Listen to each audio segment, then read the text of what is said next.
राजस्थानच्या कोटा येथून एक सध्या भयंकर घटना समोर येते। राजस्थानच्या कोटा इथं सोमवारी दुपारी एका सहलीला गेलेल्या शाळेच्या बसचा भीषण अपघात होऊन जे काही घडलं ते ऐकून सर्व पालकांच्या अंगावर काटा येईल। नेमकं काय घडलं ते पुढे बघा। त्या अगोदर आपल्या चॅनलवर नवीन असाल तर चॅनलला सबस्क्राइब जरूर करा, जेणेकरून अशा प्रकारच्या अपडेट्स या तुमच्यापर्यंत पोहोचत राहतील। सध्या बस अपघाताच्या प्रमाणामध्ये सतत वाढ होताना दिसून येते।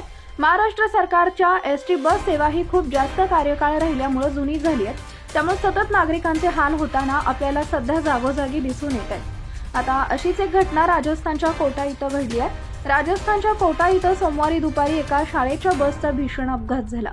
मिळालेल्या माहितीनुसार बसमध्ये तांत्रिक बिघाड झाल्याने चालकाचं नियंत्रण सुटलं आणि अपघात झाला। यामध्ये बस रस्त्या शेजारी असलेल्या जवळपास 10 फूट खाली पडली असून अपघातात एका मुलाचा मृत्यू झाला असून 50 मुलं जखमी झाले। धावत्या बसचे अचानक स्टीअरिंग फेल झाला आणि चालकाचं गाडीवरील नियंत्रण सुटलं। बस 10 फूट खोल खाली पडली। प्रत्यक्षदर्शींच्या माहितीनुसार या अपघातात जवळपास 50 मुलं जखमी झाले, तर एका मुलाची अवस्था गंभीर आहे। शाळा सुटल्यानंतर मुलांना घरी घेऊन जात असताना हा अपघात झालाय। या अपघातात काच तोडून मुलांना बाहेर काढण्यात आलंय। कोटा उत्तरच्या वॉर्ड 29 पूर्व नगरसेवक लटरूलाल यांच्यानुसार बस पलटल्यानंतर लोकांची गर्दी जमा झाली। घटनेची माहिती मिळाल्यानंतर पोलीस घटनास्थळी पोहोचले।